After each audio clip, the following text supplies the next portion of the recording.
एक बहुत ही important theorem है। वो कहता है कि every abelian group, finite abelian group can be expressed as product of cyclic groups. यानी हम साइक्लिक ग्रुप्स की प्रॉपर्टीज को देखें तो उसके बेस पे हम फाइनाइट अबिलियन ग्रुप्स के बारे में हम बहुत कुछ कह सकते हैं। तो एक थ्योरम है, fundamental theorem of cyclic groups, जो साइक्लिक ग्रुप्स के बारे में नियर अबाउट एवरीथिंग एक्सप्लेन कर देता है, रिवेल कर देता है। यदि हमें साइक्लिक ग्रुप का ऑर्डर पता है, यदि वो फाइनाइट साइक्लिक ग्रुप है तो उसके सारी चीजें, उसमें कितने ऑर्डर के कितने एलिमेंट होंगे, उसके कितने सब ग्रुप्स होंगे, वो हम आइडेंटिफाई कर सकते हैं with the help of this theorem. तो ये थ्योरम बहुत इंपॉर्टेंट रोल प्ले करता है और जनरली इसके जो पार्ट्स हैं वो एग्जाम में भी पूछे जाते हैं। तो आज का जो क्लास है वो डेडिकेटेड है इस थ्योरम के स्टेटमेंट और प्रूफ पे। नेक्स्ट क्लास में हम इसके एप्लीकेशन को देखेंगे। Fundamental theorem of cyclic groups कहता है कि every subgroup of a cyclic group is cyclic. बहुत ही सिंपल सा है कि एक ग्रुप है जी जो कि साइक्लिक है और एच उसका कोई सब ग्रुप है तो वो भी साइक्लिक होगा, जो फाइनाइट हो चाहे इनफाइनाइट हो, ऑर्डर से कोई लेना देना नहीं है। यदि जी एक साइक्लिक ग्रुप है तो उसका कोई भी सब ग्रुप एच जो है वो साइक्लिक ही होगा। ये फंडामेंटल थ्योरम का स्टेटमेंट है। इसका फिर फर्दर भी है कि यदि फाइनाइट हो, यदि हम सपोज करते हैं जी एक साइक्लिक ग्रुप है जिसका ऑर्डर फाइनाइट एन है और के जो है यदि एन को डिवाइड करता है तो जी के पास के ऑर्डर का यूनिक सब ग्रुप होगा।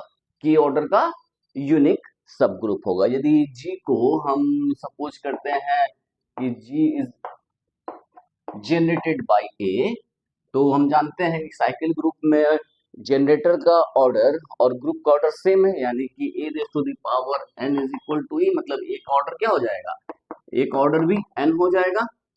और ये कहता है कि एच जो है यानी के यदि डिवाइड कर रहा है एन को, तो एच जो है order of H is equal to k है, तो एच को हम लिख सकते हैं एन अपॉन के फॉर्म में। मतलब एच जो है A raise to the power N upon K इसका जनरेटर हो जाएगा। तो हम इस थ्योरम में इसे स्टेट करेंगे और उसके बाद हम इसे प्रूफ करेंगे। Subgroup of cyclic group, सब group of cyclic group is cyclic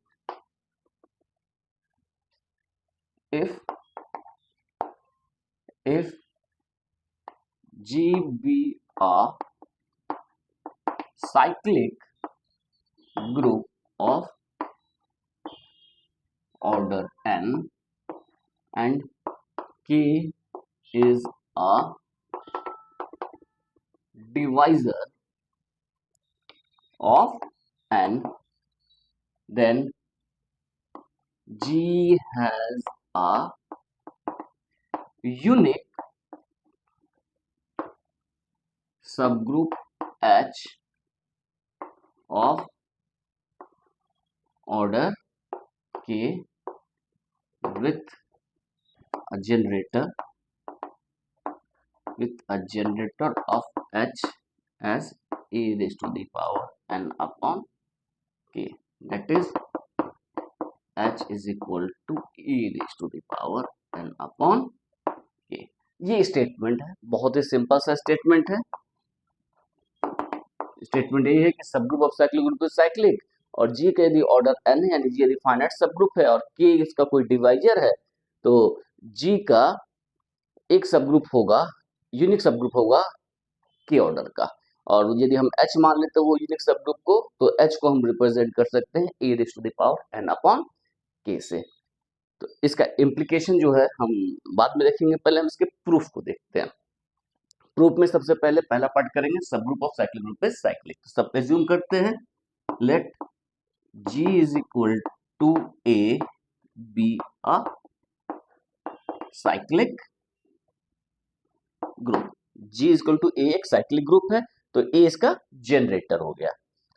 अब हमें प्रूफ करना है कि इसका कोई सब ग्रुप जो है H मान लेते हैं। Suppose H be a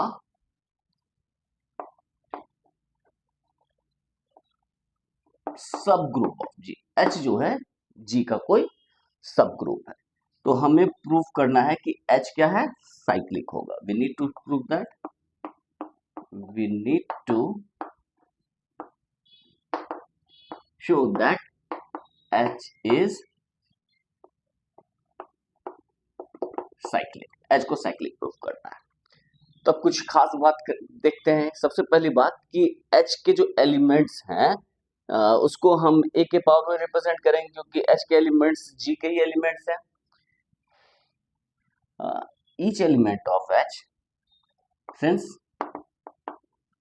H is a subset of G, so each element of H can be expressed as a raised to the power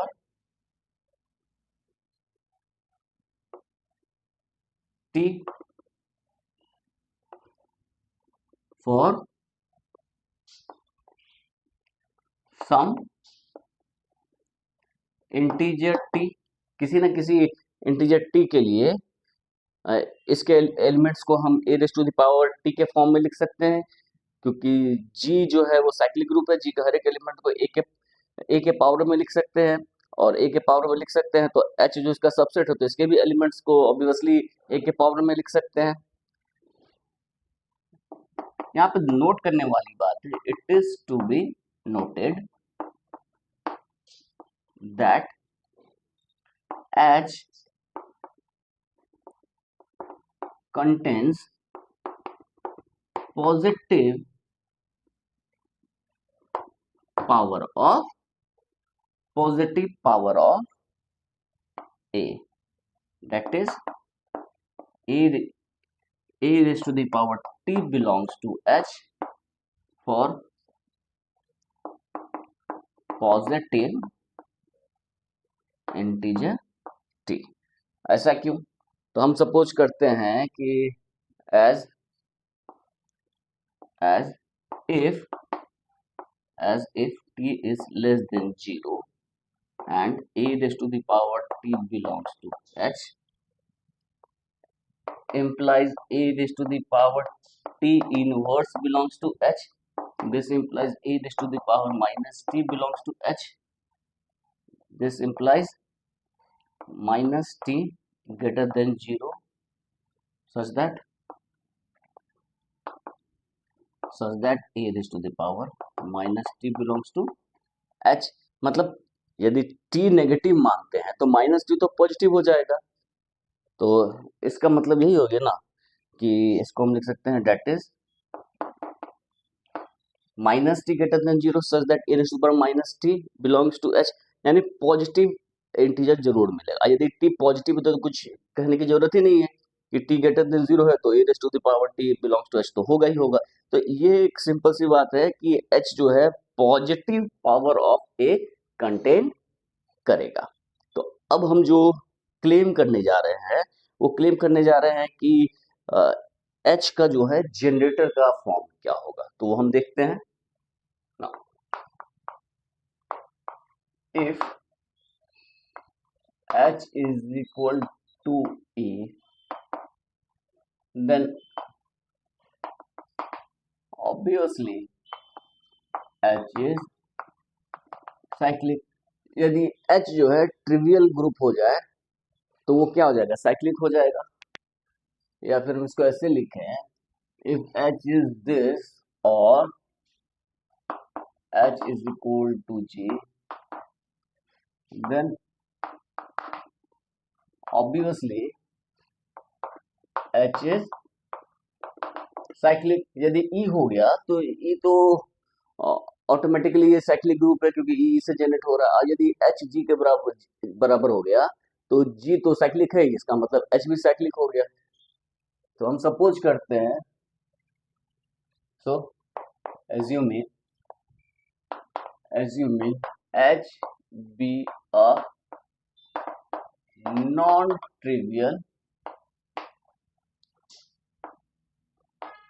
सब ग्रुप ऑफ G। तो हम H को क्या एज्यूम करते हैं कि नॉन ट्रिवियल सब group है। अब सपोज करते हैं let t be the least positive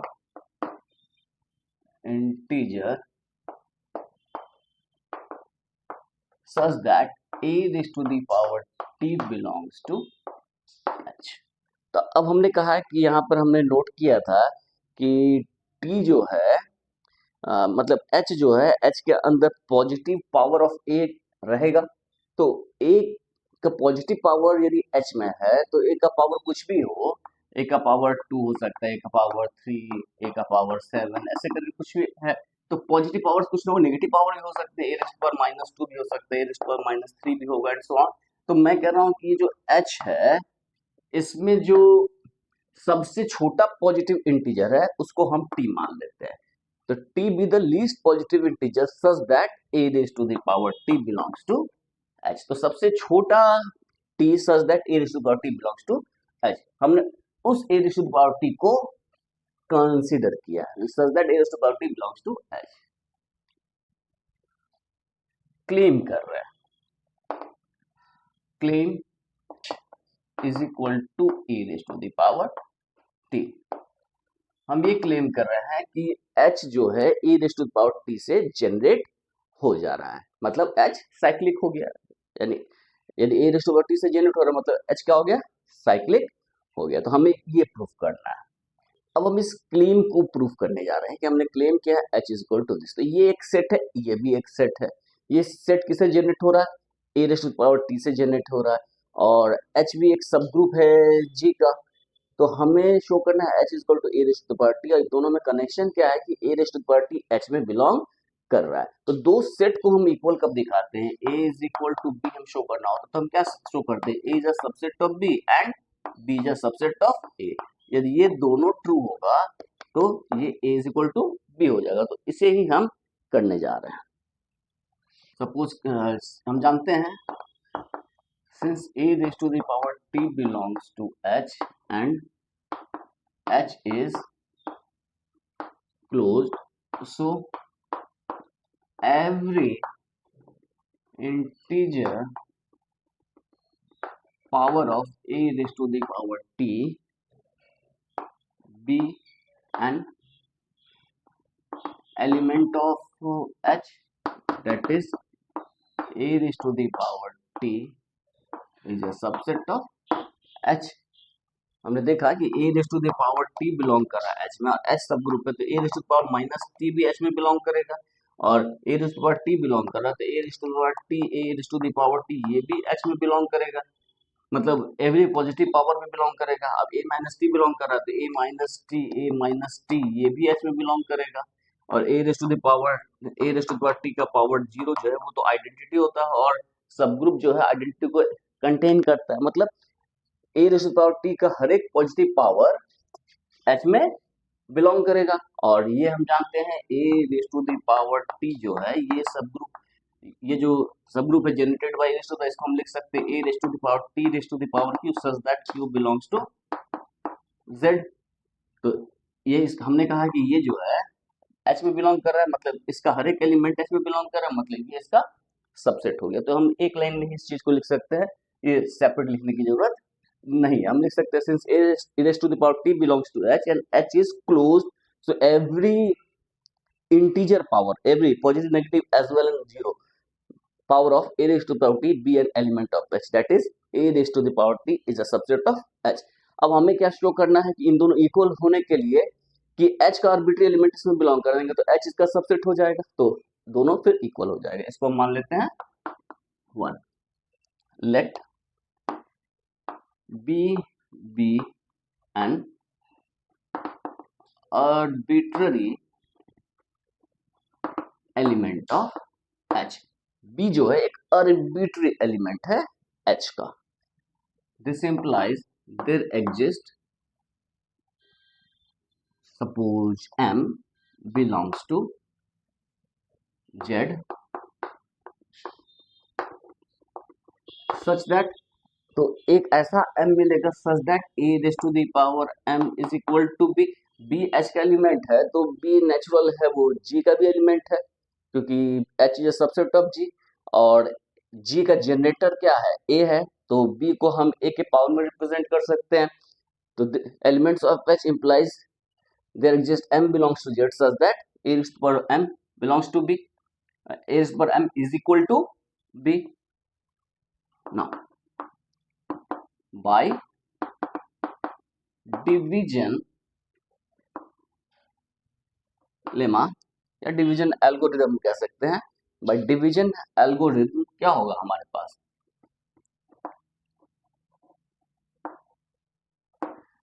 bye division algorithm there exist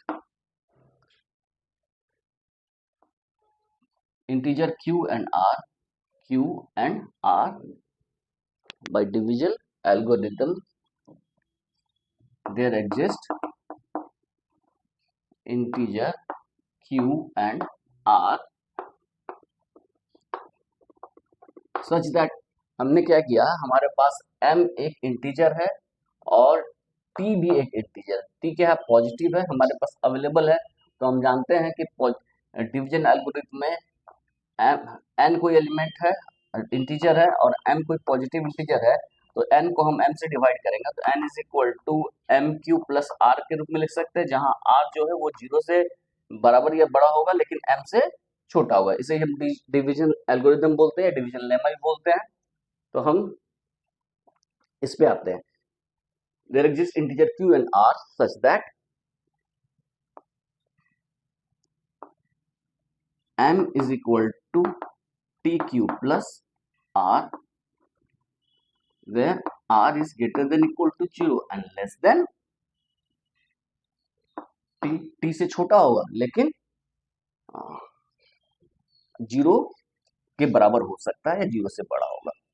so a raise to the power m को हम क्या लिख सकते हैं, a raise to the power m को हम लिख सकते हैं a raise to the power tq plus r, इसको लिख सकते हैं a raise to the power tq into a raise to the power r, और this implies a raise to the power r is equal to a raise to the power minus tq into a raise to the power m। तो यहां पर क्या देख रहे हैं, where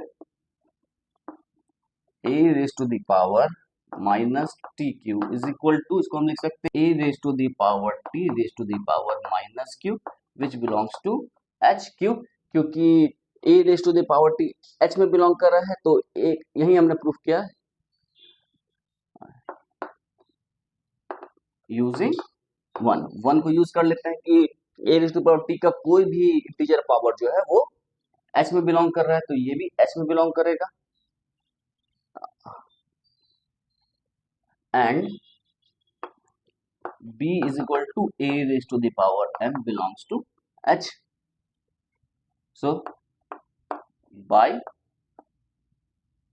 closure property जो h में, उसके अनुसार क्या हो गया, a raised to the power m belongs to h, तो a raised to the power r जो है a raised to the power r belongs to h।